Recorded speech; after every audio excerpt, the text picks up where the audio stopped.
Hoje nós começaremos sobre acidente vascular cerebral, começaremos com acidente vascular cerebral isquêmico, depois passaremos para o hemorrágico, abordando aí todas as vertentes importantes sobre tratamento, sobre semiologia, sobre patologia e sobre radiologia. Então, eu começo acidente vascular cerebral falando para vocês sobre a sua importância clínica. Imaginem que acidente vascular cerebral é a mais frequente enfermidade neurológica em qualquer lugar do mundo e representa a maior parte de qualquer hospital, representa a maior parte dos pacientes neurológicos internados em qualquer hospital geral. Talvez uma exceção para isso seja o HUT, onde a maior parte é internada vítima de acidente com moto. Mas isso é uma distorção, uma deturpação própria da nossa sociedade. Então, realmente, isso aí eu não posso, a gente não pode incluir.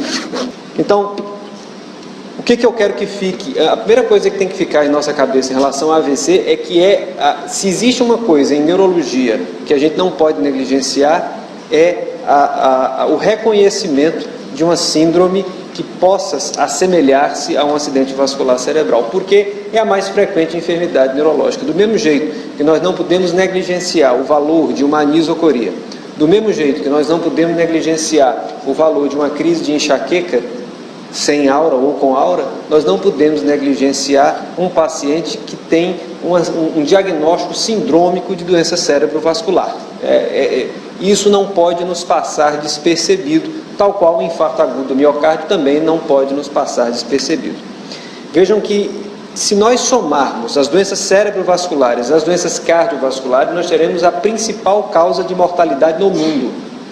E aí eu volto a chamar a atenção para a neurologia. Vejam, na palestra de cefaleia, vimos que o mais frequente sintoma clínico, a mais frequente queixa clínica é dor de cabeça.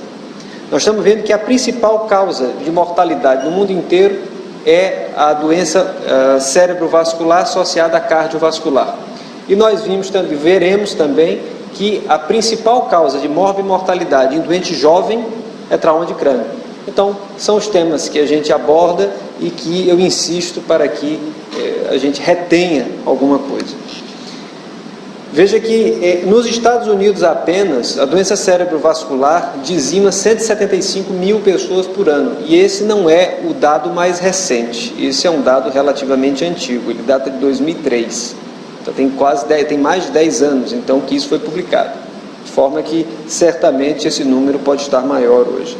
Então, a sua elevada frequência nos cria a necessidade de que nós estejamos familiarizados com as síndromes que simulam, ou pelo menos nos apontam para o diagnóstico de um AVC. Precisamos ter noções básicas sobre os fatores de risco, porque a intervenção sobre os fatores de risco tem uma enorme importância na morbimortalidade da população, tem uma enorme importância também na redução da incidência e da gravidade dessas doenças. E precisamos ter noções básicas sobre a sua fisiopatologia, como a coisa acontece, para que saibamos tomar as condutas iniciais de tratamento. Eu volto a dizer aqui, o meu objetivo não é formar neurocirurgiões, nem neurologistas clínicos, o meu objetivo aqui é chamar a atenção de vocês para uma coisa que não lhes pode passar despercebida. Então, a doença cerebrovascular, ela tem uma característica fundamental. Ela tem uma peculiaridade clínica que sempre nos chama a atenção. É o início súbito. Toda doença cerebrovascular, ou quase toda doença cerebrovascular, ela se manifesta clinicamente de forma súbita, de forma abrupta. Então, dificilmente teremos uma doença cerebrovascular que vai se manifestar insidiosamente, ao longo de meses, ao longo de semanas. Não. Isso é mais típico, por exemplo, das neoplasias. Mas o início súbito, o déficit neurológico focal de início súbito,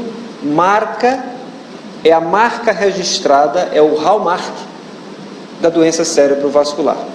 Então, como é que se faz o tratamento da estenose carotídea? De duas formas, por uma via endovascular ou por uma via aberta. A via endovascular corresponde à angioplastia, em que a gente coloca um stent e dilata a placa, diminuindo o percentual de estenose. Vejamos aqui, nós temos uma carótida externa, uma carótida interna que vem, se afira e depois se continua aqui. Existe uma estenose nessa região, que foi tratada adequadamente com um stent e com uma dilatação. Mesma coisa aqui.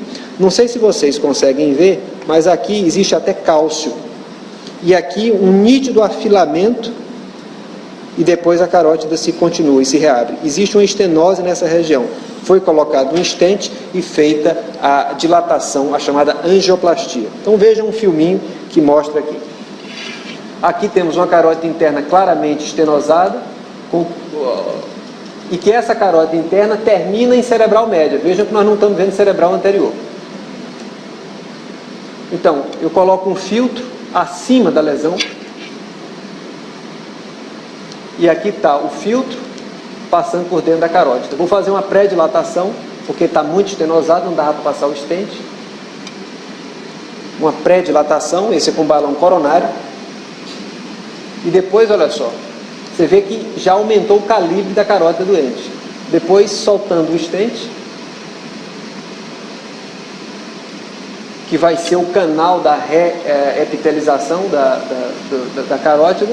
O stent também tem a chamada força radial, ele mantém a artéria aberta, e depois disso fazendo a angioplastia propriamente dita, que é a dilatação da área estenótica. E essa dilatação da área estenótica também restaura a patência do vaso.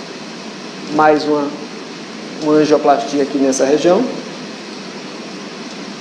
E temos um resultado final. Depois a gente vai lá e tira fora, pesca o filtro. Então, esse é o controle final da bifurcação. E vejam que após isso o fluxo foi suficiente para abrir a cerebral anterior. Isso é antes, isso é depois. Esse é o fluxo sanguíneo cerebral antes, claramente sofrível. E aqui o fluxo sanguíneo cerebral depois, mostrando que a artéria cerebral anterior passou a ser adequadamente irrigada. Então, essa é a angioplastia endovascular de uma estenose carotídea.